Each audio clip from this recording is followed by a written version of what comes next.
നിലമ്പൂർ ഉപതെരഞ്ഞെടുപ്പിൽ ഐക്യ ജനാധിപത്യ മുന്നണിക്ക് ഉജ്ജ്വലമായ വിജയം സമ്മാനിച്ച നിലമ്പൂരിലെ ജനതയോട് ഐക്യ ജനാധിപത്യ മുന്നണിക്ക് വേണ്ടി ഞാൻ ഹൃദയംഗമമായ നന്ദി പറയുന്നു. നിലമ്പൂരിലെ ജനങ്ങൾ കേരളത്തെ മുഴുവൻ പ്രതിനിധാനം ചെയ്താണ് ഈ വോട്ട് രേഖപ്പെടുത്തിയത്. കാരണം കേരളത്തിൽ 9 വർഷക്കാലമായി അധികാരത്തിലിരിക്കുന്ന പിണറായി സർക്കാരിനെ ജനങ്ങളുടെ മനസാക്ഷിയുടെ കോടതിയിൽ വിചാരണ ചെയ്യുന്ന തെരഞ്ഞെടുപ്പാണിതെന്നാണ് UDF നേരത്തെ പ്രഖ്യാപിച്ചത്. ജനങ്ങൾ അവരെ അവരുടെ മനസാക്ഷിയുടെ കോടതിയിൽ വിചാരണ ചെയ്ത് കഴിഞ്ഞ പ്രാവശ്യം 2700 വോട്ടിനാണ് ഞങ്ങൾക്ക് ആ സീറ്റ് നഷ്ടപ്പെട്ടത്. ആ സീറ്റ് 11,000-ലധികം, ഏകദേശം 12,000-ഓളം വോട്ടിൻ്റെ വ്യത്യാസത്തിലാണ് ഞങ്ങൾ തിരിച്ചു പിടിച്ചത്. ഏകദേശം 6 ഇരട്ടി വോട്ട്, 5 ഇരട്ടി വോട്ടാണ്. തൃക്കാക്കരയിൽ ഉമാ തോമസ് വിജയിച്ചത് PT തോമസ് ജയിച്ചതിൻ്റെ ഇരട്ടി വോട്ടിനാണ്. പുതുപ്പള്ളിയിൽ ഉമ്മൻചാണ്ടി സാർ ജയിച്ചതിൻ്റെ 4 ഇരട്ടി വോട്ടിനാണ്, 37,000 വോട്ടിനാണ് ചാണ്ടി ഉമ്മൻ ജയിച്ചത്. പാലക്കാട് ഷാഫി പറമ്പിൽ ജയിച്ചതിൻ്റെ 4-5 ഇരട്ടി വോട്ടിനാണ് രാഹുൽ മാങ്കൂട്ടത്തിൽ വിജയിച്ചത്. 40,000 വോട്ടിൻ്റെ ഭൂരിപക്ഷം LDF-നുണ്ടായിരുന്ന ചേലക്കരയിൽ അത് 12,000-ആക്കി കുറച്ചു. ഇപ്പോൾ ഞങ്ങളുടെ വോട്ടൊന്നും പോയിട്ടില്ല. ഞാൻ പറഞ്ഞല്ലോ, ഞങ്ങളുടെ പൊളിറ്റിക്കൽ വോട്ട് അതുപോലെ തന്നെ ഞങ്ങൾക്കുണ്ട്.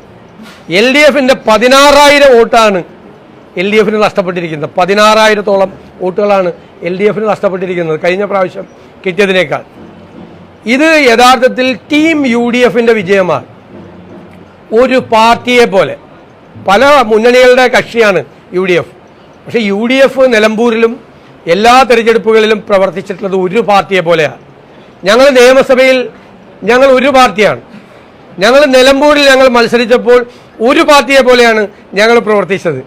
യാതൊരുവിധ അപസ്വരങ്ങളും ഇല്ലാത്ത കേരള രാഷ്ട്രീയ ചരിത്രത്തിലെ ഏറ്റവും അതിശക്തമായ മുന്നണിയായി ഐക്യ ജനാധിപത്യ മുന്നണി മാറി എന്നതിൻ്റെ ഏറ്റവും വലിയ തെളിവാണ്.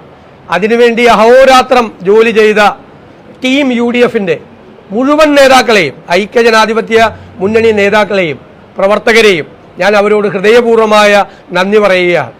ഉത്കണ്ഠയോടുകൂടി ഈ തെരഞ്ഞെടുപ്പ് ഫലത്തിന് വേണ്ടി കാത്തിരുന്ന മുഴുവൻ പേർക്കും അവകാശപ്പെട്ടതാണ് ഈ വിജയം. ഞാൻ പേരെടുത്ത് പറഞ്ഞാൽ ഞാൻ തീരില്ല. മുതിർന്ന നേതാക്കൾ മുതൽ പ്രതിപക്ഷ ഉപനേതാവ് തുടങ്ങി ശ്രീ PK കുഞ്ഞാലി സാഹിബ് തുടങ്ങി പാണക്കാട് കുടുംബത്തിലെ അവരെല്ലാം ഉൾപ്പെടെ കോൺഗ്രസിലെയും മുതിർന്ന നേതാക്കൾ എല്ലാവരും, മുൻ PCC പ്രസിഡന്റുമാർ അടക്കം മുതിർന്ന നേതാക്കൾ എല്ലാവരും ഒരേ മനസ്സോടു കൂടിയാണ് പ്രവർത്തിച്ചത്. ഇതൊരു വലിയ മെസ്സേജാണ്. ഇങ്ങനെ പ്രവർത്തിച്ചാൽ, UDF ഇങ്ങനെ പ്രവർത്തിച്ചാൽ, ഞങ്ങൾ നിലമ്പൂരിലെ ജനങ്ങൾക്കൊരു വാക്ക് കൊടുത്തിട്ടുണ്ടായിരുന്നു. നിങ്ങൾ ഉജ്ജ്വലമായ വിജയം ആര്യാടൻ ഷൗക്കത്തിന് നൽകിയാൽ ഞങ്ങൾ തിരിച്ചുള്ള വാക്ക് 100-ലധികം സീറ്റുമായി കൊടുങ്കാറ്റ് പോലെ കേരളത്തിൽ UDF അധികാരത്തിൽ വരുമെന്ന്. ആ വാക്ക് പാലിക്കാൻ UDF നേതൃത്വം പ്രതിജ്ഞാബദ്ധമാണ്. ഞങ്ങൾ അതിനുവേണ്ടി കഠിനാധ്വാനം ചെയ്യും. ഈ സർക്കാരിനെ ജനങ്ങൾ എത്രമാത്രം വെറുക്കുന്നു, അതിൻ്റെ ആഴം എത്രയാണ് എന്ന് വളരെ വ്യക്തമാണ്. ആഴം എത്രയാണ്, ആ വെറുപ്പിൻ്റെ ആഴം ജനങ്ങളുടെ ഹൃദയത്തിൽ എത്രമാത്രം വെറുപ്പോടു കൂടിയാണ് ഈ ഗവൺമെന്റിനെ കാണുന്നത്. അതുകൊണ്ടല്ലേ ഇവിടെ പറഞ്ഞു, പല നേതാക്കളും പറഞ്ഞു, ഈ ഡീലിമിറ്റേഷൻ വന്നതിന് ശേഷമുള്ള നിലമ്പൂർ അത്ര എളുപ്പമുള്ള സീറ്റല്ല UDF-ന്. അല്ല, കാരണം ഏറ്റവും പ്രധാനപ്പെട്ട UDF-ന് വൻ ഭൂരിപക്ഷം കിട്ടുന്ന 2 പഞ്ചായത്തുകൾ വണ്ടൂർ നിയോജകമണ്ഡലത്തിലേക്കും 1 പഞ്ചായത്ത് ഏറനാട് നിയോജകമണ്ഡലത്തിലേക്കും പോയി. അപ്പോൾ 2011 ഞങ്ങളുടെ ഏറ്റവും പ്രഗത്ഭനായ പരിണതപ്രജ്ഞനായ നിലമ്പൂരിൻ്റെ ഹൃദയമായ ശ്രീ ആര്യാടൻ സാർ ജയിച്ചത് 5,500 വോട്ടിനാണ് 2011. കാരണം കോൺസ്റ്റുവൻസി ഡീലിമിറ്റേഷൻ വന്നപ്പോൾ മണ്ഡലത്തിൻ്റെ സ്വഭാവം മാറി. അപ്പോൾ ആര്യാടൻ സാർ ജയിച്ചതിൻ്റെ ഇരട്ടി വോട്ടിൽ 2016 വലിയ വ്യത്യാസത്തിൽ ഞങ്ങൾ തോറ്റത്. 2021 ഞങ്ങളവിടെ തോറ്റു. ഇപ്പോൾ അതിൻ്റെ എല്ലാം പലിശയടക്കം ജനങ്ങൾ, അവരാണ് ഞങ്ങളെ വിജയിപ്പിച്ചത്. തീർച്ചയായിട്ടും ആ ജനവിശ്വാസം ഞങ്ങൾ കാത്തു സംരക്ഷിക്കും. വന്യജീവി ആക്രമണങ്ങളിൽ നിന്ന് ജനങ്ങളെ രക്ഷിക്കാൻ, ഈ രൂക്ഷമായ ഈ വിലക്കയറ്റത്തിൽ നിന്ന് ജനങ്ങളെ രക്ഷിക്കാൻ, തകർന്നു പോയ കേരളത്തെ തിരിച്ചു കൊണ്ടുവരാൻ, അത് കൊണ്ടുവരാൻ UDF നിങ്ങളുടെ കൂടെ ഉണ്ടാകും എന്ന വാക്കാണ് ഞങ്ങൾ കൊടുത്തത്. ആ വാക്കു പാലിക്കാൻ വേണ്ടിയിട്ടുള്ള ശ്രമമായിരിക്കും ഞങ്ങൾ ഇനി മുതൽ നടത്തുന്നത്. അതിൽ എല്ലാവരും ഒരുപോലെ പങ്കുവഹിച്ചിട്ടുണ്ട്, എല്ലാവരും ഒരുപോലെ പങ്കുവഹിച്ചിട്ടുണ്ട്. അതിന് എല്ലാവരോടും ഞാൻ നന്ദി പറയാണ്. പ്രത്യേകിച്ച് അവിടുത്തെ വോട്ടർമാരോട് ഏത് വാക്കുകൊണ്ടാണ് അവരോട് നന്ദി പറയേണ്ടതെന്ന് ഞങ്ങൾക്ക് അറിയില്ല. കാരണം 2026 തെരഞ്ഞെടുപ്പിൽ UDFന്റെ തിരിച്ചുവരവിന് വേണ്ടിയിട്ടുള്ള ഇന്ധനമാണ് നിലമ്പൂരിലെ ജനങ്ങൾ ഞങ്ങൾക്ക് നൽകിയത്. ഇന്ധനമാണ്. ആ മുന്നോട്ടുള്ള പ്രയാണത്തിന് കരുത്തു പകരാൻ ഞങ്ങൾക്ക് ആത്മവിശ്വാസം പകർന്നതാണ് നിലമ്പൂരിലെ ജനങ്ങൾ ചെയ്തത്. അവരോട് ഞാൻ ഒരിക്കൽ കൂടി നന്ദി പറയാൻ ഈ അവസരം ഉപയോഗിക്കും.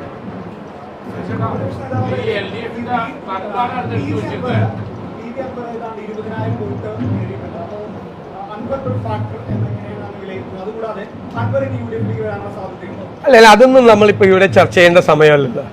എങ്ങനെയൊന്നും ചർച്ച ചെയ്യേണ്ട സമയമല്ലല്ലോ. UDF ഒരു തീരുമാനം എടുത്തിട്ടുണ്ട്. ആ തീരുമാനം UDFനെ ചർച്ച ചെയ്യാൻ പറ്റുള്ളൂ. ഒരു തീരുമാനവും ഞാൻ ഒറ്റയ്ക്ക് എടുക്കുന്ന തീരുമാനമല്ല. ഞാൻ നിങ്ങളെല്ലാവരും കൂടിയാണ് എൻ്റെ തലയിൽ എല്ലാ തീരുമാനവും ഞാനാണ് എടുത്തതെന്ന് പറഞ്ഞു വെച്ചത്. ഞാൻ ഒരു തീരുമാനം എടുത്തിട്ടില്ല. എനിക്ക് അതിൻ്റെ ക്രെഡിറ്റും വേണ്ട. ഇപ്പോൾ തീരുമാനം എടുത്തതുകൊണ്ടാണ് ജയിച്ചതെന്നുള്ളതിൻ്റെ ക്രെഡിറ്റും വേണ്ട. ഞാൻ ഒറ്റയ്ക്ക് ഒരു തീരുമാനം എടുത്തിട്ടില്ല. അതാണ് UDFന്റെ പ്രത്യേകത എന്ന് കുറേ മാധ്യമങ്ങൾ അത് മനസ്സിലാക്കാതെ പോയി. UDFന്റെ മാറ്റം, UDF ഏത് ലെവലിലേക്ക് പോയി എന്നുള്ളത് മനസ്സിലാക്കാൻ ചില മാധ്യമങ്ങൾക്ക് കഴിഞ്ഞില്ല. UDF ആണ് തീരുമാനം എടുക്കുന്നത്, VD സതീശനല്ല. എന്നിട്ട് അവരെന്നെ ചുമതലപ്പെടുത്തുവാണ് അത് പറയാൻ വേണ്ടിയിട്ട്. സ്വാഭാവികമായിട്ടും ഞാനല്ലേ പറയേണ്ടത്, അല്ലെങ്കിൽ കൺവീനർ പറയണം. അത്രയേ ഉള്ളൂ. ആ UDF എടുത്ത തീരുമാനങ്ങളെല്ലാം ശരിയായിരുന്നു എന്നാണ്, അതിനെ അടിവരയിട്ടാണ് അവിടുത്തെ ജനങ്ങൾ തന്നിരിക്കുന്നത്.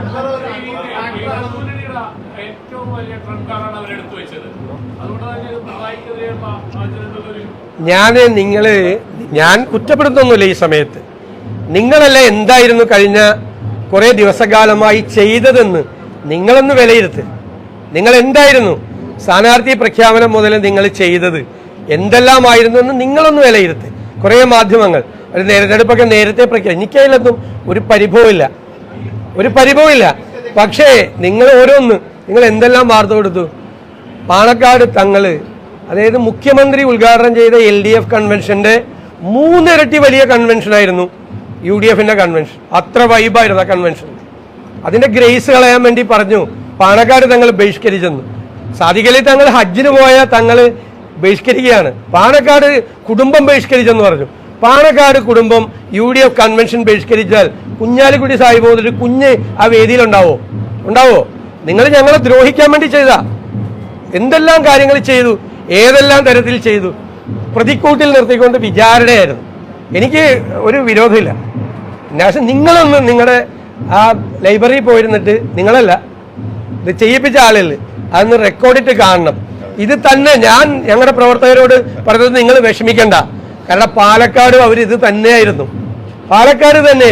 പോളിംഗ് കഴിഞ്ഞിട്ടും ഇത് തന്നെയായിരുന്നു. ഇതെല്ലാം തന്നെയായിരുന്നു. കുഴപ്പമൊന്നുമില്ല.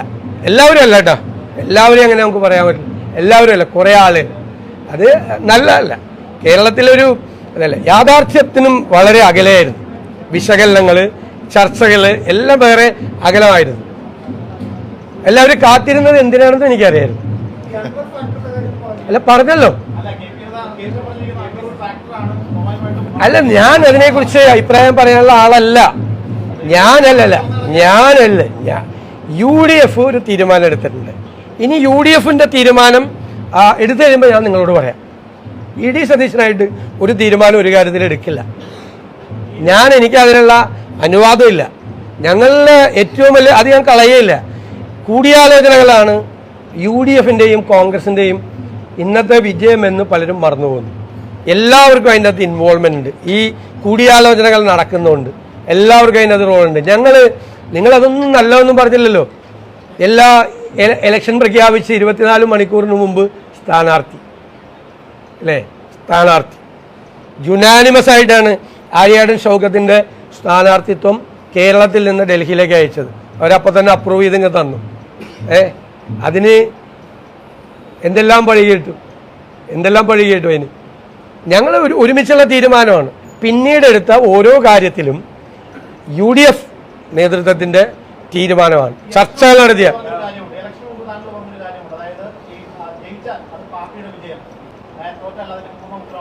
അല്ല അതന്നെ ഞാൻ പറഞ്ഞല്ലോ, ഇപ്പൊ ജയിച്ചല്ലോ, മറ്റേനെ കുറിച്ച് ആലോചിക്കണ്ടല്ലോ. അല്ല ഞാൻ ഇന്ന് പലരും കാത്തിരുന്ന എന്തിനാണെന്ന് എനിക്കറിയാം, ഇന്ന് കാത്തിരുന്ന എന്തിനാണെന്ന് എനിക്കറിയാം. പക്ഷെ ഞാൻ പറഞ്ഞല്ലോ, ഞാൻ അന്നും പറയും ടീം UDF അവരെന്നെ പോലും വിസ്മയിപ്പിച്ച് കളഞ്ഞു ടീം UDF. അത് തരുന്ന ഒരു കരുത്തും ആത്മവിശ്വാസവും എന്ന് പറയുന്നത് വളരെ വലുതാണ്. ടീം UDF നിങ്ങളിനി പറഞ്ഞോ, നിങ്ങൾ വെറും UDF എന്ന് പറയണ്ട, ടീം UDF എന്ന് പറയാൻ പാടുള്ളൂ. ആ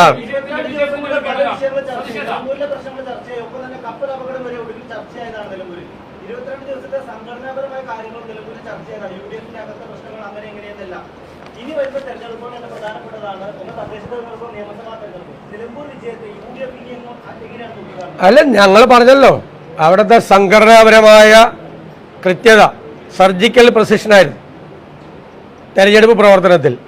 വരച്ച് വച്ച പോലെയാണ് നേതാക്കളും പ്രവർത്തകരും പ്രവർത്തിച്ചത്.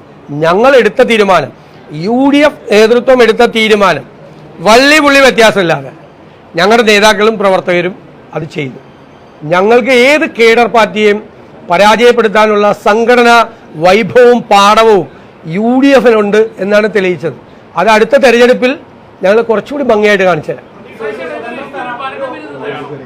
ഉറപ്പായിട്ടുണ്ട്. ഞാൻ പറഞ്ഞല്ലോ, എൻ്റെ വാക്കെന്താ, ഗവൺമെന്റിനെ വെറുക്കുന്നു എന്നാണ് പറയുന്നത്. വെറുപ്പ് നിങ്ങൾക്കാർക്കും മനസ്സിലായില്ല. ഞങ്ങൾക്ക് കുടുംബയോഗങ്ങളിൽ പോകുമ്പോഴും ആളുകളെ കാണുമ്പോഴും ചായ കഴിക്കാൻ പോകുമ്പോഴും ഭക്ഷണം കഴിക്കാൻ പോകുമ്പോഴും ഒക്കെ ഞങ്ങൾക്കത് ബോധ്യമായി. അത്രയും വെറുപ്പാണ് ഈ സർക്കാരിനോട് വെറുക്കുന്നു, അത്രമാത്രം. അവരുടെ ജനജീവിതം താറുമാറായി. എല്ലാ വീട്ടിലും ഈ സർക്കാരിനോട് ദേഷ്യമുള്ള അല്ലെങ്കിൽ സർക്കാരിൻ്റെ പ്രവർത്തനങ്ങൾ കൊണ്ട് ഇരയായ ഒരാളെങ്കിലും എല്ലാ വീട്ടിലും ഉണ്ട്. അതാണ്, അവരെല്ലാവരും കൂടിയാണ്. അവരുടെ പ്രതിഷേധത്തിൻ്റെ അമർഷത്തിൻ്റെയും കൂടി വോട്ടാണ്.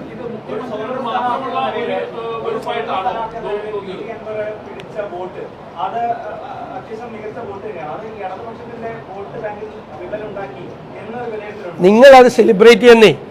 നിങ്ങൾ എന്തെല്ലാമാണ് പറഞ്ഞത്, എന്തെല്ലാമാണ് തുടക്കത്തിൽ എല്ലാവരും ചേർന്ന് പറഞ്ഞത്. നിങ്ങൾ സെലിബ്രേറ്റ് ചെയ്യും. ഞങ്ങളെന്ന് പറഞ്ഞ വാക്കെന്താ, ഞങ്ങളുടെ പൊളിറ്റിക്കൽ വോട്ട് അത് അവിടെ ഉണ്ടാവുന്ന പറഞ്ഞ ഓർമ്മയുണ്ട. ഞങ്ങളുടെ പൊളിറ്റിക്കൽ വോട്ട് അതുമ്പോൾ nobody can touch it. ഞങ്ങൾ പൊളിറ്റിക്കലായിട്ടാണ് മത്സരിച്ചത്, രാഷ്ട്രീയ യുദ്ധമായിരുന്നു. LDF UDF തമ്മിലുള്ള രാഷ്ട്രീയ യുദ്ധമായിരുന്നു. നിങ്ങൾ കണക്കെടുത്ത് നോക്ക്, അവസാനത്തെ കണക്കെടുത്ത് നോക്ക്. അത് നോക്ക്, നിങ്ങൾ കണക്കെടുത്ത് നോക്ക്. എന്നിട്ട് നിങ്ങൾ അനലൈസ് ചെയ്യും. തീരുമാനങ്ങൾ ശരിയായിരുന്നു, UDFിന്റെ തീരുമാനങ്ങൾ ശരിയായിരുന്നു എന്ന് കണക്കെടുത്ത് നോക്ക് നിങ്ങൾ.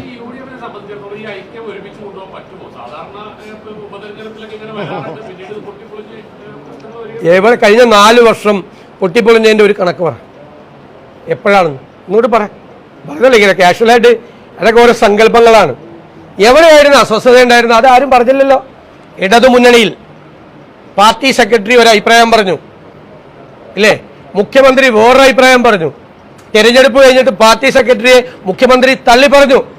CPI വേറെ അഭിപ്രായം പറഞ്ഞു. നിങ്ങളത് ആഘോഷിച്ചില്ല. കാരണം നിങ്ങൾ മൈക്രോസ്കോപ്പിക് ലെൻസുമായി നിങ്ങൾ UDFിലെ വച്ചിരിക്കുകയാണ്. പാവങ്ങളായ ഞങ്ങൾ സ്നേഹത്തോടുകൂടി പോയത് കാണാൻ പറ്റില്ല. നിങ്ങൾക്ക് ഇപ്പോഴും പറ്റില്ല, ഇപ്പോഴും കാണാൻ പറ്റില്ല നിങ്ങൾക്ക്. എന്നിട്ട് UDF ഇനി എങ്ങനെ പോകുമെന്ന് നിങ്ങൾ ചോദിക്കണത്. നിങ്ങൾ മൈക്രോസ്കോപ്പിക് ലെൻസ് വെച്ചിട്ടാണ് UDFിലോ കോൺഗ്രസിലോ എന്തെങ്കിലും കുഴപ്പമുണ്ടോയെന്ന് നിങ്ങൾ അന്വേഷിച്ചുകൊണ്ടിരുന്നത്. നിങ്ങളെന്ന് വെച്ചാൽ എല്ലാവരും അല്ല, കുറച്ച് ആളുകൾ. ഞങ്ങൾക്ക് വിഷമമുണ്ടായി ആ സമയത്ത്. കാരണം ഒരു നീതിപൂർവമായ സമീപനം ഉണ്ടായിരുന്നില്ല, അല്ലേ? പിന്നെ നിങ്ങൾ ആരും അന്വേഷിക്കുന്നില്ല BJP സ്ഥാനാർത്ഥി എങ്ങനെ വന്നു, എന്തായിരുന്നു. ഞാൻ പറഞ്ഞല്ലോ, അന്ന് BJPയും CPMും കൂടി ആദ്യം പ്ലാൻ ചെയ്തത് BJPയുടെ സ്ഥാനാർത്ഥിയെ നിർത്താതിരിക്കാനാണ്. അത് കഴിഞ്ഞിട്ട് ഭയങ്കരമായ ആരോപണം വന്നപ്പോൾ ഒരു സ്ഥാനാർത്ഥിയെ നിർത്തി. ആ സ്ഥാനാർത്ഥിയെ നിർത്തിയതിൻ്റെ പുറകിൽ ഒരു ലക്ഷ്യം ഉണ്ടായിരുന്നു. UDFിൻ്റെ വോട്ട് കുറച്ച് ഭിന്നിപ്പിക്കാൻ പറ്റും. BJPയുടെ ഒരു കോർ വോട്ട് ഉണ്ടല്ലോ, BJPക്ക് കിട്ടുന്ന വോട്ട് എന്താ, ഏതാ കോർ വോട്ട്, അത് CPMനും കിട്ടും. അതായത് കാൽക്കുലേഷൻ അല്ലേ?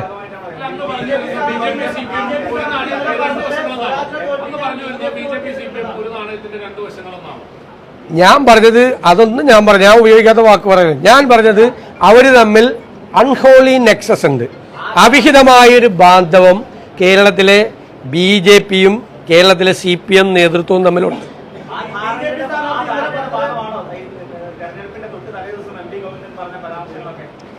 അല്ല, അത് നിങ്ങൾ വിചാരിച്ചോ? അത് ഞാൻ പറഞ്ഞല്ല. വർഷങ്ങൾ മുമ്പ് ഒരു പ്രണയത്തിൽ നിന്ന് അകന്നുപോയ പ്രണയിനി പ്രണയാർദ്രമായ ഒരു അപേക്ഷയും ഒരു ഓർമ്മപ്പെടുത്തലും അതിന് തലേദിവസം നടത്തിയത്. സാധനം പാളിപ്പോയി, അത് വേറെ കാര്യം. സാധനം പാളിപ്പോയി, സാധനം കൈവിട്ടുപോയി. പക്ഷെ വെറുതെ അല്ല അത് പറഞ്ഞത്. വെറുതെ ഒന്നും പറയുന്ന ആളൊന്നും അല്ലല്ലോ അവരൊന്നും. അവരൊക്കെ വളരെ പ്രധാനപ്പെട്ട നേതാക്കന്മാരല്ലേ. പല കണക്കിലാണ് പറഞ്ഞത്. പക്ഷെ ഞങ്ങൾ അന്നും പറയണ്ടായിരുന്നു. ഞങ്ങളിതൊക്കെ കൂട്ടുന്നുണ്ടായിരുന്നു. അവർ ഒരുമിച്ച് വന്നാലും ഈ സർക്കാരിനോടുള്ള ജനങ്ങളുടെ പ്രതിഷേധത്തെ മറികടക്കാൻ പറ്റില്ല. മനസ്സിലായില്ലേ? പറ്റില്ല. ആര് വിചാരിച്ചാലും പറ്റില്ല. അതുകൊണ്ടാണ് ഇത്രയും വലിയ തിളക്കമാർന്ന വിജയം നേടിയത്.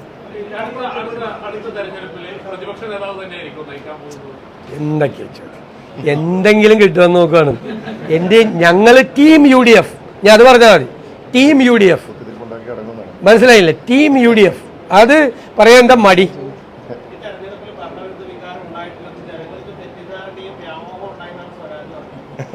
ഞാനതിന് കുറ്റപ്പെടുന്നില്ല. സ്വാഭാവികമായിട്ട് ഞാൻ തെരഞ്ഞെടുപ്പിൽ തോറ്റ സ്ഥാനാർത്ഥിയെ നമ്മൾ പരിഹസിക്കുകയോ അല്ല അദ്ദേഹത്തിന് മറുപടി ഒന്നും പറയാനില്ല. അദ്ദേഹം ആ ഒരു സാഹചര്യത്തിൽ അങ്ങനെ പറയുകയാണെങ്കിൽ ഞാൻ മറുപടി പറയാം. അതൊന്നും ശരിയല്ല.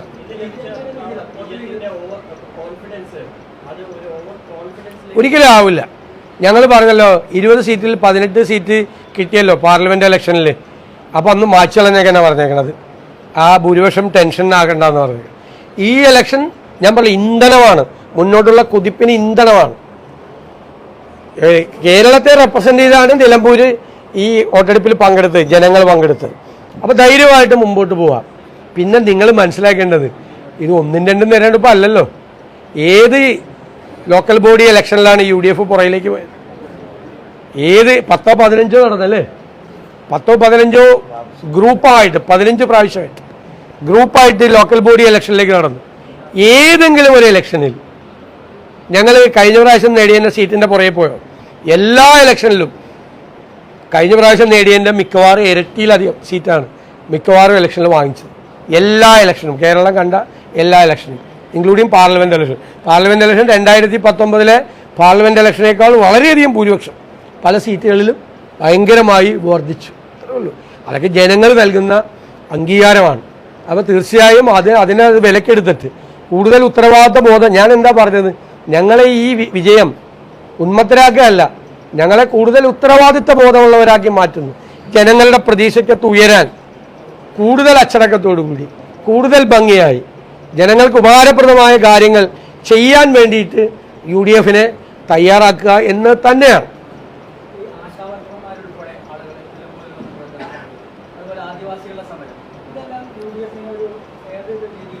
ഉറപ്പായിട്ടും ഞങ്ങളെ അത് സഹായിച്ചിട്ടുണ്ട്. കാരണം ആശാസമരം എന്ന് പറയുന്നത് സർക്കാരിൻ്റെ മുതലാളിത്ത മനോഭാവത്തെ, തൊഴിലാളി വിരുദ്ധ സമീപനത്തെ, തീവ്ര വലതുപക്ഷ ചിന്താഗതിയെ തുറന്നു കാട്ടി. ഞങ്ങൾ പറഞ്ഞത് ഒരു കമ്മ്യൂണിസ്റ്റ് ഗവൺമെന്റ് അല്ല എന്ന് പറഞ്ഞു. ഇവർ കമ്മ്യൂണിസ്റ്റുകാരല്ല എന്ന് പറഞ്ഞു. ഇവർ തീവ്ര വലതുപക്ഷക്കാരാന്ന് പറഞ്ഞു. ആദിവാസികളോട് സമരം ചെയ്യുന്ന ആദിവാസികളോട് ചെയ്തത്, ആശാവർക്കർമാരോട് ചെയ്തത്, ചെയ്തുകൊണ്ടിരിക്കുന്നത്. എങ്കിലും അത് മാറ്റട്ടെ. അല്ല UDF വരുമ്പോൾ ചെയ്യും.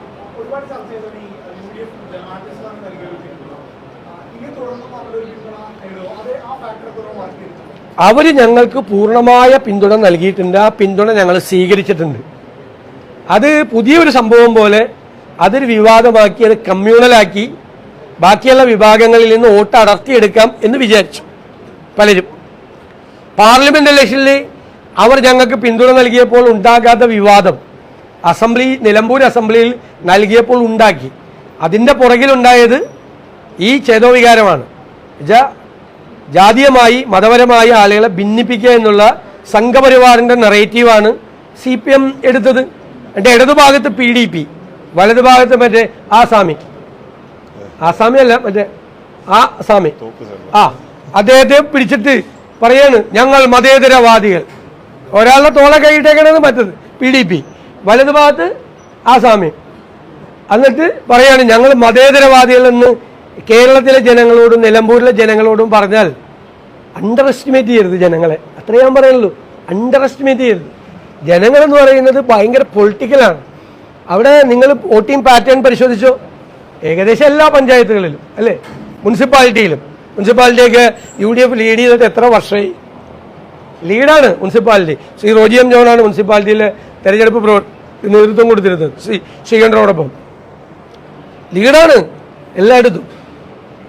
LDF സ്ഥാനാർത്ഥിയുടെ പഞ്ചായത്ത് ലീഡാണ്. അവിടെ സാധാരണ CPM കഴിഞ്ഞ പ്രാവശ്യം അതിന് മുമ്പിലത്തെ പ്രാവശ്യം ലീഡാണ് വെച്ചാൽ എല്ലാ വിഭാഗം ജനങ്ങളും UDF വോട്ട് ചെയ്യുന്നതാണ്. അത് മനസ്സിലായിക്കൊള്ളാം. എല്ലാ വിഭാഗം ജനങ്ങളും മതപരമായി ഭിന്നിപ്പിക്കാനുള്ള ശ്രമങ്ങൾ നടത്തിയപ്പോൾ എല്ലാ വിഭാഗം ജനങ്ങളെ ഞങ്ങൾക്ക് വോട്ട് ചെയ്ത് ഞങ്ങളെ സഹായിച്ചു.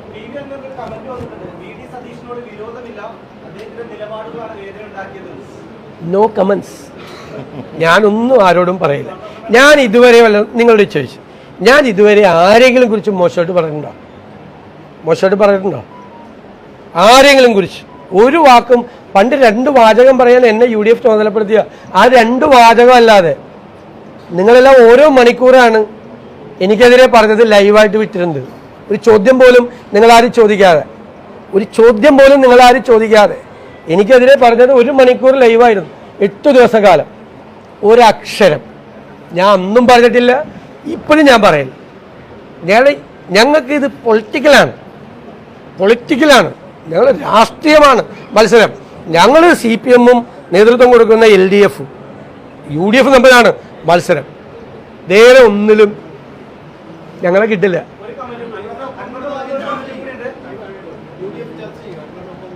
No comments.